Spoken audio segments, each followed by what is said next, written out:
वासुदेवाय ओम नमो भगवते वासुदेवाय ओम नमो भगवते वासुदेवाय।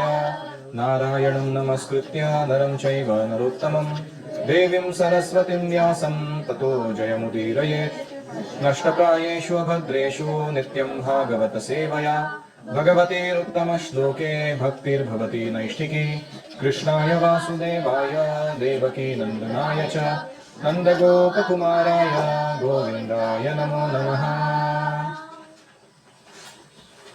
हरे कृष्णा। हम पढ़ रहे हैं श्रीमद् भागवतम स्कंध पहला अध्याय छठा श्लोक संख्या 17। कल हमने देखा कैसे नारद जो छोटे बालक रूप में हैं 5 साल के बच्चे ब्रह्मा जी के पिछले कल्प में उन्हें कैसे भगवत साक्षात्कार प्राप्त हुआ, कैसे वो जंगल में अकेले गए, सरोवर में स्नान किए, पानी पिए, एक बड़े पीपल वृक्ष को छाया बनाते हुए ध्यान किए भगवान के ऊपर। और जैसे ही उन्होंने मन को दिव्य प्रेम में लगाकर भगवान का ध्यान आरंभ किया, उनके नेत्रों से आंसू बहने लगे। बिना विलंब किए भगवान श्री कृष्ण ने उनके हृदय कमल पर प्रकट होकर उन्हें दर्शन दिया। लेकिन ये जो दर्शन था ये ज्यादा देर टिका नहीं। प्रेमातिर भर निर्भिन्ना पुलकांगोति निर्वृतः आनंद संप्लवे लीनो नापश्यम उभयम मुने। हे व्यासदेव, उस समय प्रसन्नता की अनुभूति होने के कारण मेरे शरीर का अंग प्रत्यंग पुलकित हो उठा। आनंद के सागर में निमग्न होने के कारण मैं अपने आप को और भगवान को भी नहीं देख सका, इतना आनंद हुआ। आनंद संप्लवे लीनः, आनंद सागर में गोते खाते समय न अपश्यन उभयम मुने। उभयम मतलब मुझे खुद भी दिखाई नहीं दे रहा था, भगवान भी नहीं दिखाई दे रहे थे। ऐसा प्रेम का अति भर निर्भिन्न अत्यधिक प्रेम मुझे हृदय में महसूस हुआ। हरि ओम सहना भवतु सहनो भुनक्तु सह वीर्यं करवावहै तेजस्विनावधीतमस्तु मा विद्विषावहै। ओम शांति शांति शांतिः। ओम अज्ञानतिमिरान्धस्य ज्ञानाञ्जनशलाकया चक्षुरुन्मीलितं येन तस्मै श्रीगुरवे नमः। जय श्री कृष्ण चैतन्य प्रभु नित्यानंद श्री अद्वैत गदाधर श्रीवासादि गौर भक्त वृंद। हरे कृष्णा कृष्णा कृष्णा हरे हरे, हरे राम राम राम हरे हरे।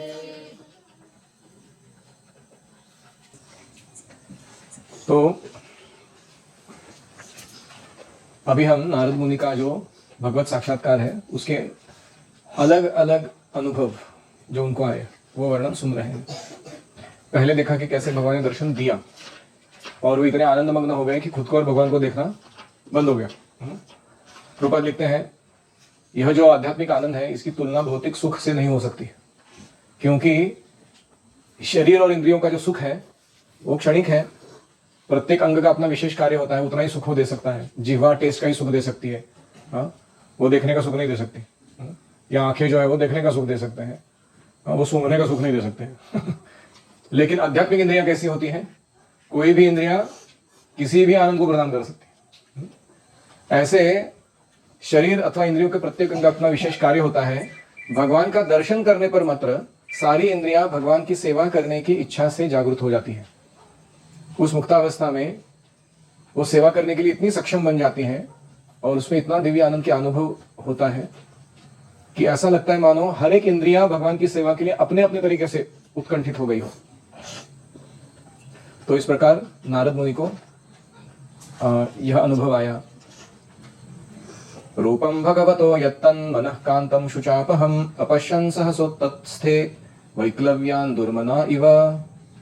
भगवान का दिव्य रूप जैसा कि वह है मन की इच्छा को पूरा करता है। भगवान का रूप कैसा है? मनः कांतम, मन की इच्छा अनुसार वो उसकी इच्छा पूर्ण करता है, ऐसा भगवान का रूप है।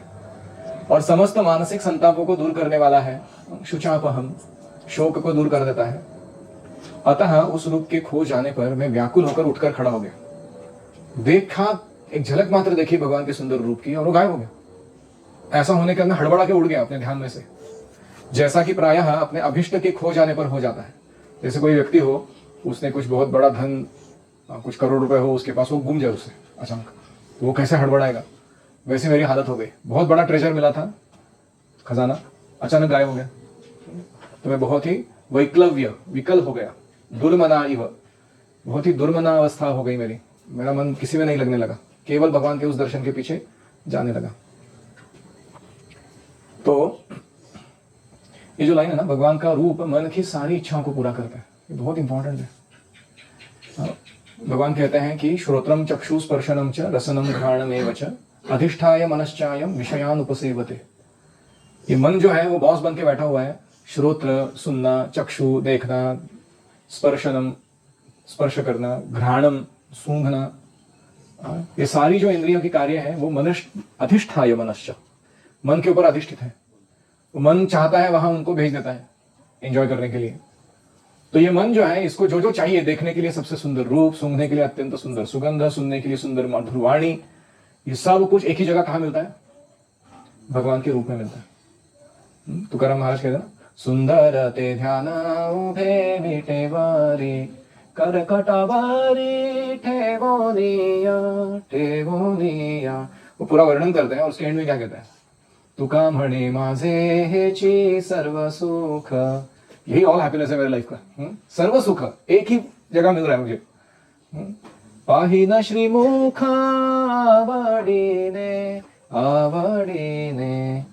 तो भगवान का मुख इतना सुंदर है कि उसको बस एक टकटकी लगा के देखते रहो और कोई इंद्रियों को अन्य आनंद देते बैठने की जरूरत ही नहीं है। ऐसा अनुभव नारद मुनि को आया। तो पहला प्रभुपाद जी लिखते हैं, नारद मुनि का यह अनुभव भगवान का रूप विहीन अनुभव नहीं है, यानी कुछ इम्पर्सनल ब्रह्म ज्योति प्रकाश ऐसा कुछ नहीं देखा उन्होंने। किसको देखा उन्होंने? साक्षात रूप को देखा, भगवान के। तो भौतिक जगत में क्या होता है?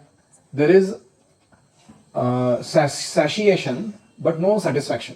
हम जब आनंद लेते हैं किसी चीज का, जैसे प्यास लगी है तो पानी पीते हैं, तो पानी पीने से प्यास तो बुझ जाती है, सैशिएशन हो जाता है, लेकिन पुनः वापस प्यास लगती है, सेटिस्फैक्शन नहीं मिलता। आध्यात्मिक चीजों में उल्टा होता है, देयर इज सेटिस्फैक्शन, व्यक्ति पूरा संतुष्ट हो जाता है बट नो सैशिएशन, उसको और इच्छा होती है कि नहीं और देखना है मुझे। भगवान का रूप देखे वो पूरा संतुष्ट है, लेकिन फिर भी उसका दिल नहीं भरा है। और इसलिए भगवान रूपहीन है या निराकार है, इसका अर्थ है कि भगवान को कोई भौतिक रूप नहीं है, लेकिन भगवान का आध्यात्मिक रूप है। अधरम मधुरम वदनम मधुरम नयनम मधुरम हसितम मधुरम हृदयम मधुरम गमनम मधुरम मधुराधिपतेरखिलम मधुरम। तो जो अनुभव है भक्त का कि भगवान का जब रूप दिखाई पड़ता है तो कैसे उसको लग रहा है, वो वर्णन नहीं कर पा रहे। मधुर शब्द छोड़ के दूसरा शब्द नहीं आ रहा है उनके पास। हर चीज जो देख पा रहे हैं भगवान का, वो क्या कह रहे हैं? ये मधुर है, वो मधुर है, वो मधुर है, वो मधुर है। हाँ? ऐसा उनका अनुभव या स्थिति हो गई है। अभी हम सब जीव जो है ना, हम जिस किसी भी चीज के पीछे भाग रहे हैं, उसमें हम अल्टीमेटली कृष्ण को ही ढूंढ रहे हैं, हमें ये पता नहीं है। कृष्ण बुक के शुरुआत में जॉर्ज हैरिसन का एक ये है प्रस्तावना, उसमें वो लिखते हैं, everyone is looking for Krishna, some know and some don't. हर व्यक्ति कृष्ण की तलाश में है। कुछ लोगों को पता है कि वो कृष्ण की खोज कर रहे हैं और कुछ को पता नहीं है, जैसे भौतिकवादी लोग हैं। जैसे जब हम गुलाब जामुन खाते हैं तो उसकी जो मिठास है वो कहां से आती है? वो गुलाब जामुन की जो मिठास है, वो कृष्ण ने जो रस तत्व निर्माण किया है, जल तत्व का रस, उसके पीछे रसोहम अपसु, वो कृष्ण कह रहे कि उस रस मैं हूं। तो अप्रत्यक्ष रूप से गुलाब जामुन का टेस्ट, यानी हम कृष्ण का ही आस्वादन कर रहे हैं, लेकिन हमें पता नहीं है कि वो जो मिठास जो महसूस होती है वो कृष्ण है। और इसीलिए इनडायरेक्टली क्यों ढूंढना है कृष्ण को? व्हाई नॉट डायरेक्टली हर कार्य में? तो whatever we are attracted to, let's say somebody attracted to adventure, उसको अच्छा लगता है। कृष्ण कहते हैं क्या? सभी साहसों में साहस में हूं। What is the? I am the adventure among the main. मतलब लोगों के अंदर जो इच्छा है एडवेंचर अनुभव करने की, वो मैं हूं। तो इस प्रकार से हम कृष्ण के बाहर नहीं जी सकते हैं। We are within experiencing everything within Krishna consciousness, even materially, spiritually तो है ही। और अभी नारद मुनि को झलक तो मिल गई भगवान के रूप की, लेकिन उसे दोबारा नहीं देख पाए, एक बार ही देख पाए। वो विकल हो उठे, ढूंढने के लिए वो सहसा उठ के खड़े हो गए। जन्म जन्मांतर में हम जिसकी खोज कर रहे हैं वह नारद मुनि को मिल गया था, और उसका अदृश्य होना निश्चित ही आघात पहुंचाने वाला था, कि वो मिला था ट्रेजर जिसकी मैं खोज कर रहा था, तो गायब हो गया। दिदृक्षुस्तदहं भूयः प्रणिधाय मनोहृदि वीक्षमाणोऽपि न पश्यन् अवितृप्त इवातुरः। मैंने भगवान के उस दिव्य रूप को पुनः देखना चाहा, लेकिन अपने हृदय में एकाग्र होकर उस रूप का दर्शन करने के सारे प्रयासों के बावजूद मैं उन्हें फिर से न देख सका। इस प्रकार असंतुष्ट होने पर मैं अत्यधिक संतप्त हो उठा। यानी नारद मुनि ने जो पूरा टेक्नोलॉजी लगाया था ना, टेक्निक रूप को देखने के लिए, अष्टांग योग के जितने भी मैंने जैसे वर्णन किया था कि अच्छी जगह ढूंढना, साफ जगह ध्यान लगाकर बैठ जाना, मन को एकाग्र करना, ये सारा मैकेनिकल प्रोसेस जो है, यांत्रिक पद्धति, उन्होंने वापस रिपीट मारा, वैसे का वैसा रिपीट किया। उनको क्या लगा था कि शायद मैंने प्रोसेस गड़बड़ कर दी इसलिए छूट गया हो, अभी बराबर प्रोसेस फॉलो करूंगा, मैं मैकेनिकली परफेक्ट कर दूंगा उसको, वापस आ जाएगा वो मेरे हृदय के अंदर वो रूप। तो इसलिए प्रभुपाद लिख रहे हैं, भगवान के रूप को देखने की कोई यांत्रिक विधि नहीं होती। ये रूप भगवान की अहेतुकी कृपा पर निर्भर करता है। हम भगवान से मांग नहीं कर सकते कि आप उपस्थित हो जाओ। जैसे हम सूर्य से मांग नहीं कर सकते कि अभी मेरे सामने प्रकट हो जाओ। तो सूर्य अगर अस्तित्व में है अभी प्रकट होकर दिखाए, अगर वो प्रकट होकर नहीं दिखा रहा है तो मैं डिक्लेयर करता हूं कि सूर्य अस्तित्व में नहीं है, चलेगा ऐसे? हमारा क्या क्वालिफिकेशन है अभी सूर्य को देखने का? कोई बोलेगा एक 1.5 लाख 2 लाख वॉट का फ्लड लाइट लेके आओ, हम ढूंढ के निकालेंगे सूर्य को आकाश में, अभी चलेगा? हमारे एफर्ट से दिख जाएगा हमको सूर्य? तो इसलिए भौतिक मार्ग से हम नहीं देख सकते। सूर्य स्वतः प्रकट हो जाएगा जब अपनी इच्छा के अनुसार, तब वो हमें दर्शन प्राप्त होगा। ऐसे ही भगवान के बारे में मनुष्य को चाहिए उपयुक्त अवसर की प्रतीक्षा करे और भक्तिमय सेवा में अपने नियत कर्म करता रहे। ये भक्ति कैसा है? टाइट्रेशन एक्सपेरिमेंट के जैसा है। वो जो फिनॉल्फ्थालीन ना, ड्रॉप बाय ड्रॉप डालते रहते हैं वो, और एक पॉइंट आता है जिसमें एसिड है वो न्यूट्रल हो जाता है। जैसे न्यूट्रल होता है उसका कलर चेंज हो जाता है, पिंक बन जाता है। तो 1 ड्रॉप 2 ड्रॉप 3 ड्रॉप 4 ड्रॉप डाल रहा है व्यक्ति, वो कुछ बदल ही नहीं हो रहा उसका। लोग एकदम डिस्प्रेशन में आते कभी कभी। लेकिन एक पॉइंट आता है जिसमें वो लास्ट वाला जब ड्रॉप डालता है ना, तो उसका पीएच वैल्यू बैलेंस हो जाता है, फिर चेंज होता है कलर उसका। ऐसे ही हम हर दिन थोड़ी थोड़ी भक्ति करते जा रहे हैं, ड्रॉप बाय ड्रॉप अपना भक्ति सुकृति बढ़ाते जा रहे हैं। हमको अनुभव नहीं हो रहा कि अरे कुछ बदला कि नहीं लाइफ में। रोज लगता है कि वही मैं हूँ कुछ फर्क तो पड़ नहीं रहा मेरे अंदर। जैसे कोई लिफ्ट में बैठता है व्यक्ति, ऊपर जा रहा है कि नहीं वो, लेकिन उसको लगता है कहीं जा रहा हूँ, उसको लगता है इधर ही खड़ा हूँ, सब तो यही मैं, ये 4 लोग मेरे सामने कभी खड़े हो लेकिन वो जा रहा है धीरे धीरे ऊपर। एक समय आएगा, घंटी बजेगी, टांग दरवाजा खुलेगा, बाहर निकलेगा, 50वें माले पे रहेगा वो उस समय बिल्डिंग के। ऐसे ही भक्ति में भी अनुभव है। हम रोज जो भक्ति करते हैं, थोड़ा थोड़ा थोड़ा करते करते करते एक दिन आएगा, सेवा में नियत रहना है हमको, ऐसे ही करते रहना है। और एक दिन आएगा जब अचानक भगवान सामने से आके दर्शन देंगे। जब भक्ति परिपक्व हो जाएंगे तो ये सारा उद्योग जो हमने किया वो सफल हो जाएगा। क्योंकि भगवान समस्त प्रकार के बंधनों से मुक्त हैं और वे अनन्य भक्ति से ही बांधे जाते हैं, इसीलिए वो हमारे भौतिक इंद्रियों से दृश्य नहीं है या अनुभव गम्य नहीं है। भक्तिमय सेवा की निष्ठा से जब ये प्रसन्न होते हैं कि ये निष्ठापूर्वक प्रयास कर रहे हैं, बहुत लंबा समय तक इसने दिया है समय, तब वे स्वेच्छा से ही अपना दर्शन दे देते हैं। इसका बेस्ट उदाहरण कौन है? शबरी, मातंग ऋषि की शिष्या थी, उम्र की 8 साल की उम्र में आश्रम में आई, सेवा की। मातंग ऋषि अपने शिष्यों के साथ वो जगह छोड़ के जा रहे थे, लेकिन उनको पता था अपनी दिव्य दृष्टि से कि कुछ समय के बाद रामचंद्र भगवान इसी रास्ते आने वाले हैं और उनके स्वागत के लिए, अतिथि सत्कार के लिए उनको थोड़ा सुकून मिले। सीता की खोज करते समय दुख में रहेंगे वो, तो इसलिए कोई मेरा शिष्य पीछे बिठाना चाहिए हमको। तो ये तो भिल्ल समाज की थी, जंगल में ही रहने वाली थी। तो उन्होंने शिक्षा दीक्षा देने के बाद शबरी को कहा कि देखो राम जी आएंगे, तुम्हें उनके स्वागत की तैयारी करके सब सामान रेडी रखना है, और मैं नहीं रहूंगा उस समय, लेकिन तुम उनको पूरा अच्छे से ख्याल रखना। तो उसने हाँ कह दिया। अभी 8 साल की उम्र में जो सेवा चालू किया, वो 80 साल के होने तक रामचंद्र भगवान नहीं आए। 72 ईयर्स, वो 72 साल हर दिन शबरी क्या करती थी? पूरा आश्रम झाड़ बुहार के अच्छे से साफ रखती थी, पूरा खाना नया से बनाती थी, पूरा कंदमूल फल सब कुछ लेकर आके सजा के रखती थी, टोकरियां भर के, अच्छा डेकोरेशन करती थी सब जगह का। अच्छे अच्छे फ्लावर पॉट्स या सुशोभित जगह बैठने के लिए भगवान के लिए सब कुछ फर्स्ट क्लास एकदम रखती थी।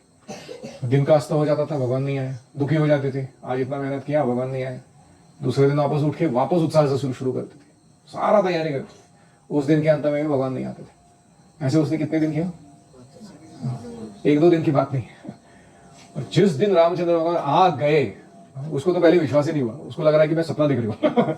चिंता निकल के दिखा उसने, सपना तो नहीं देख रही हूँ। और जब उसको पता चला कि सही में भगवान आए हैं तो बड़ी भावी भोर हो गई। और भगवान भी उसने झूठे बेर खिलाए, टेस्ट करके दे रही थी ना कि ये अच्छा नहीं है, अच्छा है। ऐसे कोई खिलाता है भगवान को? वो खिला रही है, भगवान खा रहे हैं। और लक्ष्मण जी देख रहे हैं क्या चल रहा है इनका। बूढ़ी अम्मा और हमारे भगवान जी प्रेम का आदान प्रदान। तो ये शबरी की कथा है।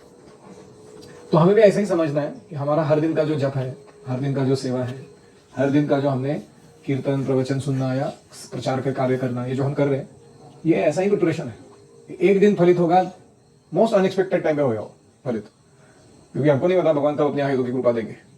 ये फलित जरूर होगा। Most probably at the moment of our death it will become fructified. हमारे मृत्यु के जस्ट उसी क्षण इसका फल हमें प्राप्त होगा। इसलिए भगवान कहते हैं शक्नोति हैव यस्सोढुम प्राक् शरीर विमोक्षणात्। कब तक टॉलरेट करना है हमको? शरीर छोड़ने तक। काम क्रोध उद्भवम वेगम, काम और क्रोध से आने वाले वेगों को रखता है टॉलरेट करके। सयुक्त सुखी न रहा, वही भक्ति में जुड़ा रहेगा और वो भक्ति में सुखी रहेगा। एवं यतन्तं विजने मामाह गोचरो गिराम गंभीरश्लक्ष्णया वाचा शुचः प्रशमयन्निव। अभी इतने प्रयास किए नारद मुनि ने, बार बार वो मैकेनिकल अष्टांग योग प्रोसेस फॉलो किया उन्होंने कि कहीं ना कहीं वापस वो दर्शन मिल जाए मुझे। मिला ही नहीं उनके, लेकिन इतने डेस्परेट प्रयास को देख के एक बात हुई। क्या बात हुई? वह एकांत स्थान में मेरे प्रयासों को देखकर समस्त लौकिक वर्णन से परे भगवान ने मेरे शोक को दूर करने के लिए अत्यंत गंभीर तथा सुखद वाणी में मुझसे कहा। मतलब अभी दर्शन तो नहीं मिला, लेकिन भगवान की वाणी सुनाई दी, कानों से सुन सकते थे भगवान की बात को।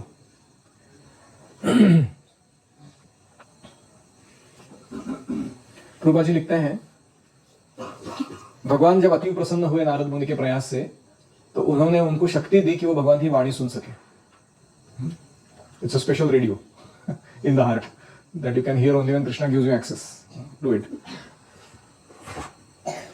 वैधि भक्ति की दीक्षा की प्रारंभिक अवस्था में भगवान का स्पर्श पाकर अनुभूति करना अन्य लोगों के लिए संभव नहीं। यानी इन्होंने वैदिक भक्ति शुरू ही की थी और इनको दर्शन मिल गए थे। ये नारद जी के लिए विशेष वरदान दिया था भगवान ने। फिर जब उन्होंने भगवान की सुखद वाणी सुनी, उनका वियोग थोड़ा दूर हुआ, सेपरेशन जो लग रहा था भगवान से वो थोड़ा कम हो गया।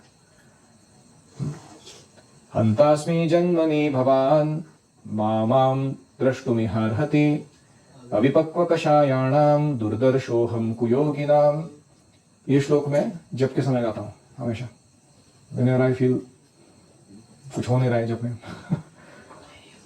कृष्ण भगवान कह रहे नारद मुनि को, भगवान ने कहा, हे नारद, मुझे खेद है, तुम इस जीवन काल में अब मुझे नहीं देख सकोगे।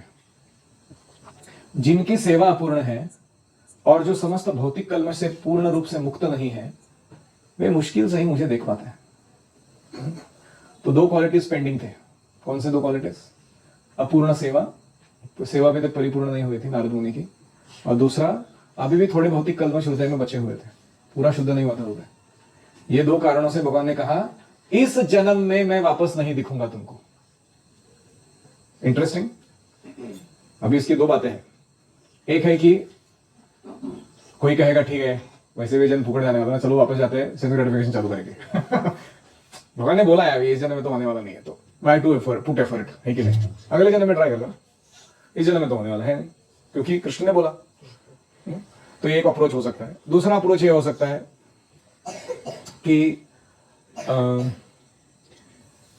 ये अश्योरेंस मिलना कि इस जन्म में नहीं होने वाला है, लेकिन अगले जन्म में जरूर होने वाला है। इससे हौसला बढ़ता है व्यक्ति का। उसे लगता है कि अभी तो मैं गारंटीडली प्रयास मेरे कम नहीं करने वाला, मैं लगा रहूंगा इस मार्ग पर। तो उन्होंने दूसरा ऑप्शन चुना। भगवान कह रहे हैं,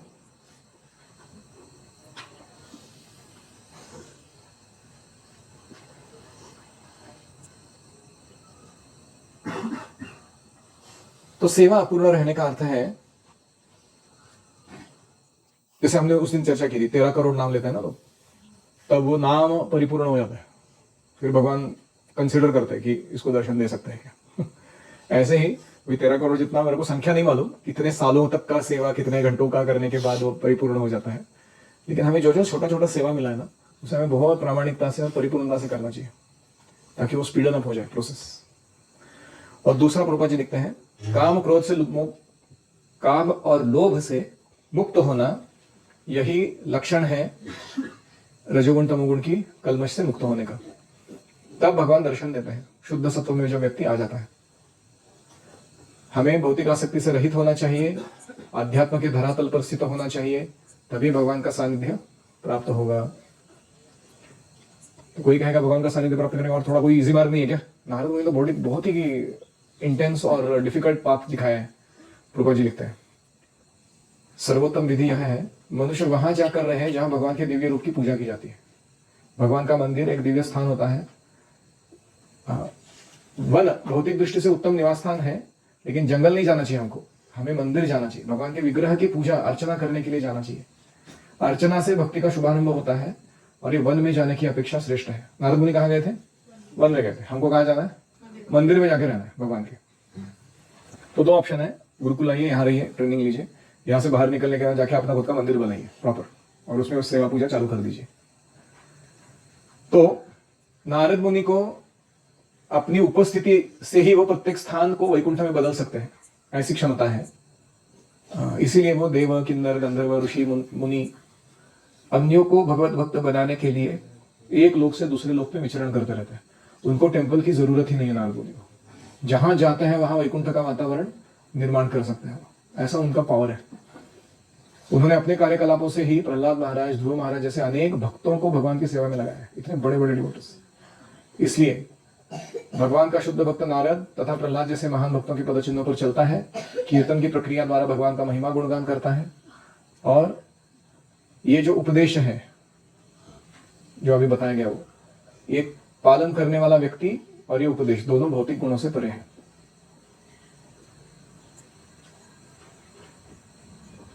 सकृद्यदर्शितं रूपम एतत् कामायते नघ मत्कामः शनकैः साधु सर्वान् मुञ्चति रुच्छयान्। हे निष्पाप पुरुष, तुमने मुझे केवल एक बार देखा है, और यह मेरे प्रति तुम्हारी इच्छा को उत्कट बनाने के लिए है, क्योंकि जितना तुम अधिक मेरे लिए लालायित होगे, उतना ही अधिक तुम समस्त भौतिक इच्छाओं से मुक्त हो सकोगे। तो ईगरनेस फॉर कृष्णा जितना हम बढ़ाएंगे, उतना हमारा जो रुच्छय, हृदय के अंदर बैठी हुई भौतिक इच्छाएं हैं, वो कम होती जाएंगी।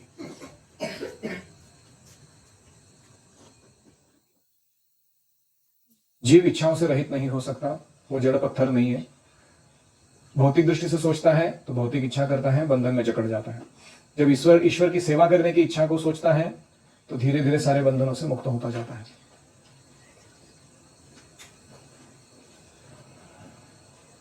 भगवान की उत्कट सेवा से, ईगर सर्विस के द्वारा भगवान की दिव्य उपस्थिति अनुभव की जा सकती है। प्रभा जी लिखते हैं एक जगह, don't try to search Krishna in the bushes of Vrindavan. Vrindavan के झाड़ियों में वो लोग जाते हैं ना कहीं कहीं, निधिवन, निकुंजवन एरियाज में, बोलते हम रात को जाके बैठ जाएंगे, राधा कृष्णा दिन जाएंगे हमको। सुना है ऐसा ड्रामा? ऐसे झाड़ियों में नहीं मिलते भगवान। कहाँ मिलते हैं वो? आध्यात्मिक गुरु के आदेशों के प्रामाणिक पालन में मिल जाते हैं। somebody is following instructions very faithfully, उन इंस्ट्रक्शंस में मिल जाते हैं भगवान। इसलिए भगवान की उत्कट सेवा से भगवान की दिव्य उपस्थिति अनुभव हो सकती है। भगवान का दर्शन करना मतलब भगवान की सेवा में लगे रहना, क्योंकि भगवान की सेवा और स्वयं भगवान अभिन्न है। अभी नारद मुनि में भौतिक इच्छा तो बची नहीं थी, लेकिन फिर भी उनकी उत्कटता बढ़ाने के लिए भगवान ने दर्शन रोक दिया, ऐसे प्रबंध लिखते हैं।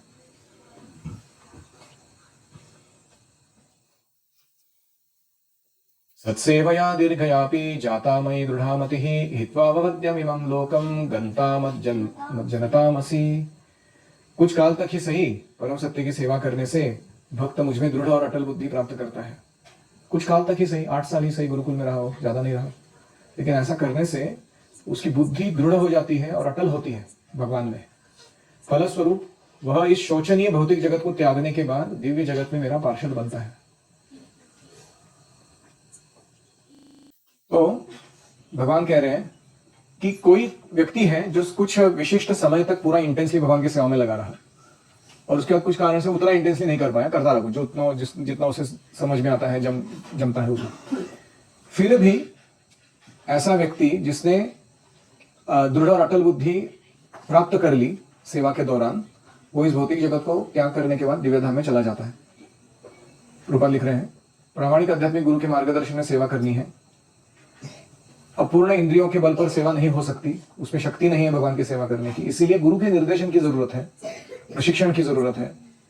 भले यह प्रशिक्षण कुछ ही दिनों का क्यों ना हो, लेकिन वो प्रशिक्षण से नवदीक्षित भक्त को दिव्य सेवा की बुद्धि प्राप्त हो जाती है। वो उसके प्रशिक्षण के बाद भौतिक लोक में रहते हुए भी मुक्त हो जाता है और आध्यात्मिक विश्व की तरफ बढ़कर भगवान का पार्षद बन जाता है।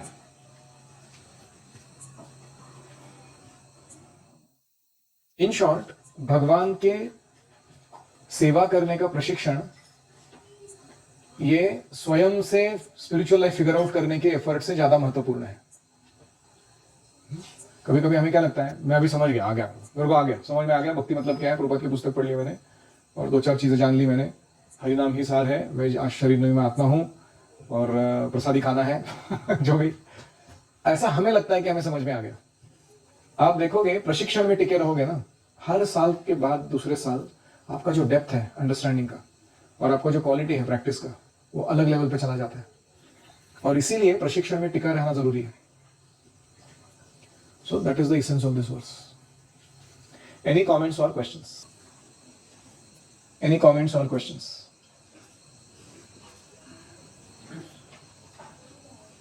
क्वेश्चन था इसे डायरेक्टली नहीं, मतलब कोई कृष्ण कथा सुनता है, एग्जाम्पल आता है कि परीक्षित महाराज जब कृष्ण सुन रहे थे तो उनको बचने आ रहा था, डर लग रहा था, तो ऐसा बहुत तक स्टेज में हम अपना लॉजिक भी ऐड कर सकते हैं, बाइट पर ऐसा बनाएंगे तो वो होते ही लेकर तो क्या रोकने के लिए? हम लोग कौन सी कथा सुनते कृष्ण लीला स्पेशली, हम खुद का लॉजिक भी बीच में ऐड कर देते हैं कि कृष्ण भगवान है तो हमको कैसे कोई हरा सकता है, कोई मार सकता है, हमको स्टेज तक पहुंचना। श्रुत समृतया चिरम, ये ability to relish Krishna Katha, the way Parikshit was relishing, is given by Krishna Katha only. सुनते रहना अच्छे से, ऐसा नहीं कि कुछ विशेष प्रयास है, नहीं, आप हर दिन का जो कथा होता है बहुत ध्यान से प्रेम से सुनो, वो कथा ही आपको वो सक्षमता देगी कि आपको कथा समझनी कैसे है, उसमें कौन से भाव प्रकट होने चाहिए आपके मन में। तो इसलिए कुछ एक्स्ट्रा एफर्ट की जरूरत नहीं है उसमें, आपको और एक्स्ट्रा एफर्ट डालना ही है तो भक्तों की हमेशा अच्छे से सेवा करना और उनको अपराध नहीं करना। जो भी अपनी साधना कर रहे हो उसको तीव्रता से करना, उसमें टालाटाली नहीं करना। और कोई? ओम हरे कृष्णा कृष्णा कृष्णा हरे हरे, हरे राम राम राम हरे हरे, हरि ओम।